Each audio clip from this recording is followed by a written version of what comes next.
Now, in my capacity as leader of the minority party in the National Assembly, I wish all Kenyans and members of our party a happy ending to the year 2022 and a happy beginning to the year 2023. I wish to assure Kenyans that their uncertainties are of concern to Azimio. They will be at the core of our agenda in the legislature in the new year. Azimio will be calling for one, in terms of helping farmers put food on the table. In this regard, we will be pushing for a reversal of the changes the UDA government made in 2022, which resulted in a steep rise in the cost of basic commodities, including petrol, diesel, paraffin, electricity, and maize flour. These basic consumer items were subsidized under the previous administration that was, of course, led by Uhuru Kenyatta.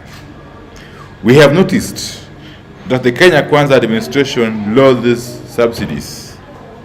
Whatever they choose to call it, the Ruto administration will have to cushion Kenyans against the ravages of a melting economy.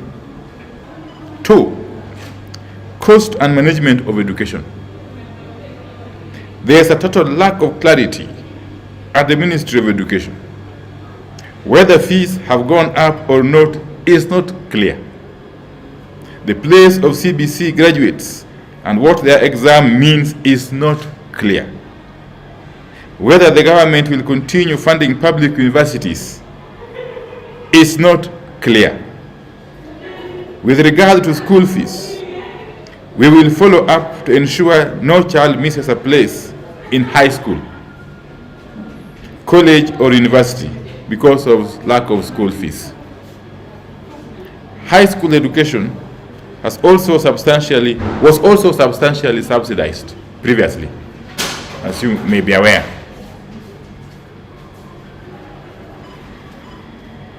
The Ruto regime has removed the subsidy, but insists, strangely, that fees remain the same.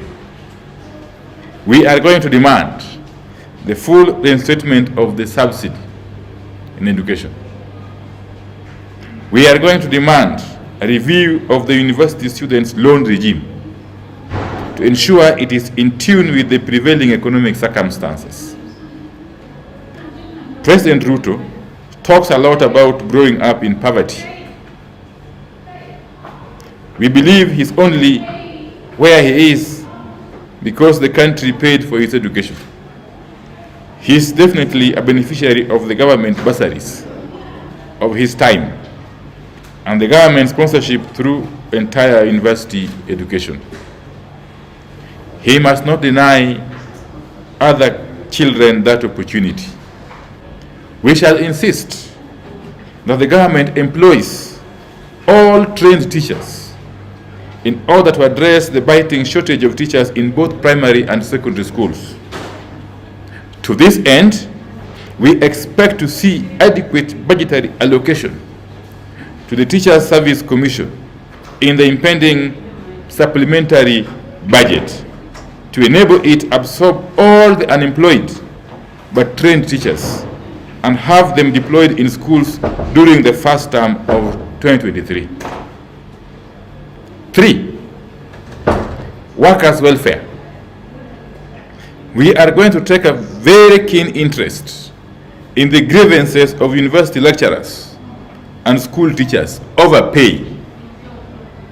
If there is merit in their quest for improved salaries, as we are inclined to believe, we will make their issues ours as well. Overall, we are going to take very keen interest in matters pertaining to collective bargaining and minimum wage, not only among the university lecturers and school teachers, but among all people in employment.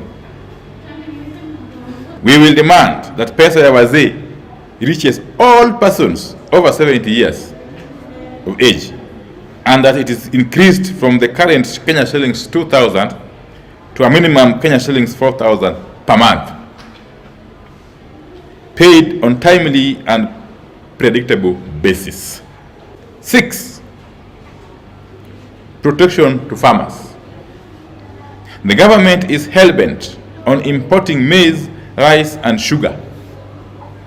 We are going to demand that this must not happen at the expense of our sugarcane farmers and factories.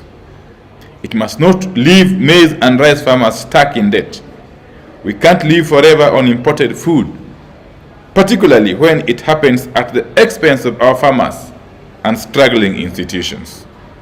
We are concerned that just when Mumias Sugar Company was getting back on its feet, the government decided to import sugar. The government will have to tell us how they intend to feed the country through imported produce, while securing local producers at the same time. We are also going to demand sustainable policies for increasing the productivity of smallholder farmers. To this extent, or in this regard, we shall have to hold the Ruto administration to account on their promise and commitment to reduce the price of fertilizer and have the fertilizer reach the farmers at the time they need it. Because we were told that the price was reduced from some 6,500 shillings to I don't know, 3,000 shillings. And yet, when you walk to shops and go down, even here in Kisumu today, you will not come by such fertilizer. We're wondering where this fertilizer is.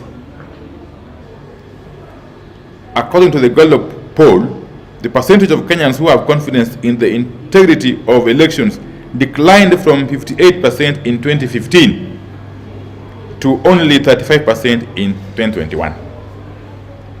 This is the electoral body whose members President Ruto has presented to Kenyans as heroes. At least some of whose members, not all of them. As we know, the Ruto administration has gone ahead to vilify and hound out of office 4 commissioners of the IBC as they honor the renegade group of 3 led by Chebukati. Therefore, reform is a must. Any attempt to unilaterally reconstitute the IBC will be vigorously resisted by all patriotic forces.